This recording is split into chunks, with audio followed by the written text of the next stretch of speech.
that is used to help connect senior immigrants and youth to create stories and share those with everyone. I really like the idea of using a picture as 1,000 words, but not in any language.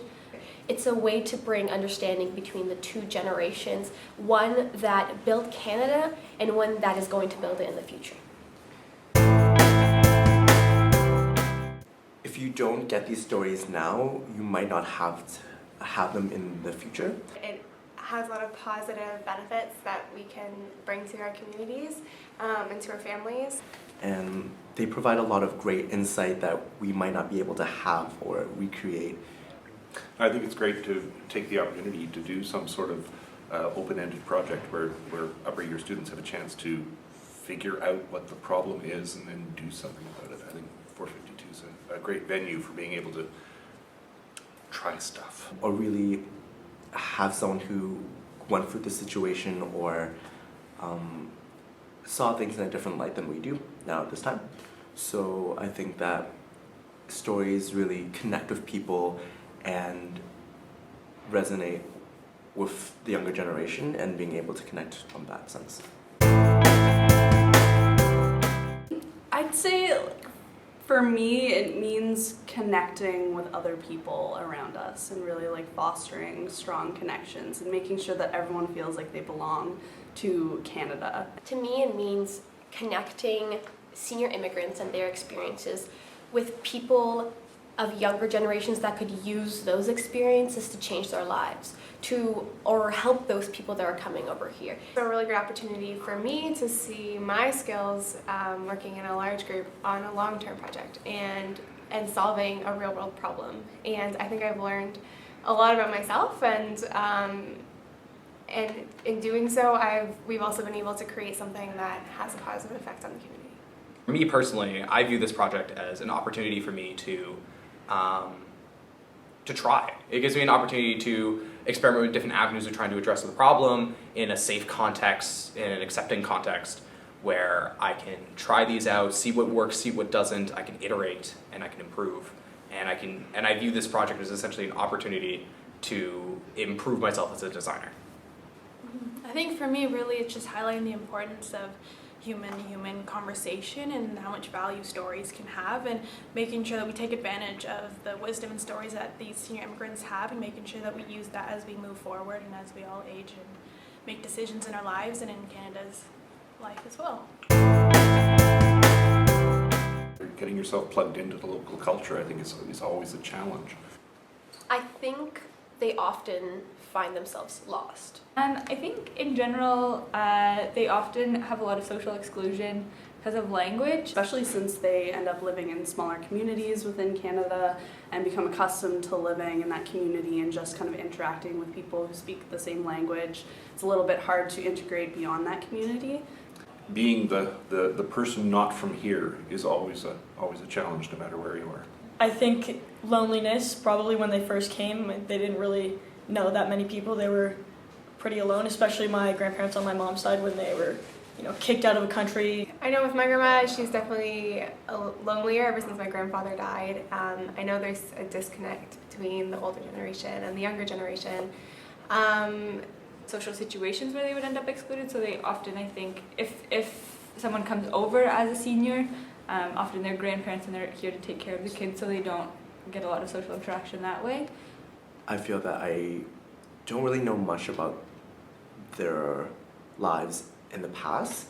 More so, I know about them currently. Simple things that we take for granted every day can actually be quite hard for them. Even just going to the grocery store or using a bank card, for example, things like that. And so when it comes to senior immigrants, I can imagine that they have a hard time too, especially adjusting to culture differences as well as the language barrier, things like that.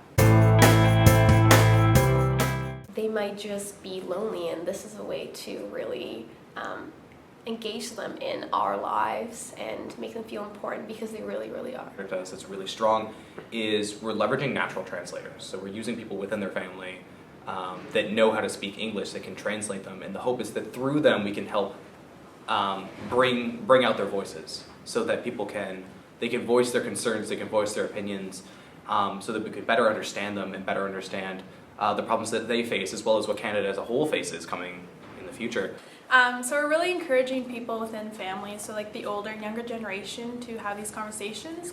So oftentimes, I think for senior immigrants, it can be a lot more comfortable for them to speak with people in their families, as well as they love sharing wisdom with the next generation. So that breaks up the language barriers, they're more comfortable, and as well as once we show how much value their stories and wisdom have, then I think they're more comfortable sharing it, as they have a lot of lessons they can teach us. I think by connecting senior immigrants and youth, it helps, the senior immigrants feel like they're valued and that, people do care about what they have to say and the short stories that they can share. Like, we want people to feel welcome even if they aren't a Canadian citizen by definition. I think it's just by even talking to your grandparents more and getting these stories and feeling like you're making a connection, not even in the sense that you feel that you are impacting your communities, but little connections, like talking to your grandparents. And it's a great opportunity to do some cross-generational stuff. The old sometimes feel left out, the young sometimes haven't been empowered yet, and this is a great way to join those two groups together. Our project is a way to start conversations. And often the problem of feeling lonely is that you have no one to talk to. So our project is a way to start that conversation. We have questions that will get people engaged, such as like, how was your first day in Canada? Or how did the first winter feel like? And those are the things that will spark conversations, hopefully, and build relationships. I think a way that it maximizes communication is by giving people sort of a public forum in which to not just have these kinds of conversations privately, and of course they're important to have privately and really bolster those connections within families, but then also to bring that out into the public, so that way there's a wider population of Canadians that can appreciate this cross-pollination of stories, again, seeing the diversity of what Canada is and what kind of Canada we want to have with respect to celebrating that kind of diversity.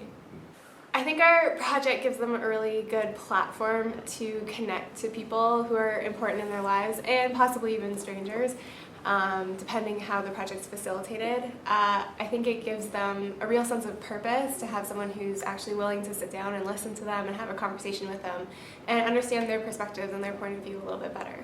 So I think it opens up a lot of opportunity for connections to be made within our community. I think one of the challenges of isolation is that you feel alone.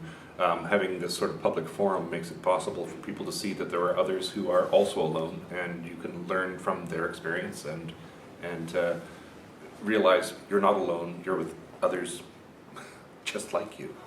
First of all, it empowers them to kind of see their own stories as valuable and important to Canadian history, and then kind of letting them do it in their own language, letting them give us a picture that represents their story, kind of lets them express themselves without needing to use English, and I think that's really important. I feel that the students are exercising a lot of creativity with this project, and also it's really great to see that they're getting excited about an idea that they have, and they are bringing shape and form to actually doing something for Canada's sesquicentennial, as well as doing something that would reach out to populations that often are not included in these kinds of celebrations.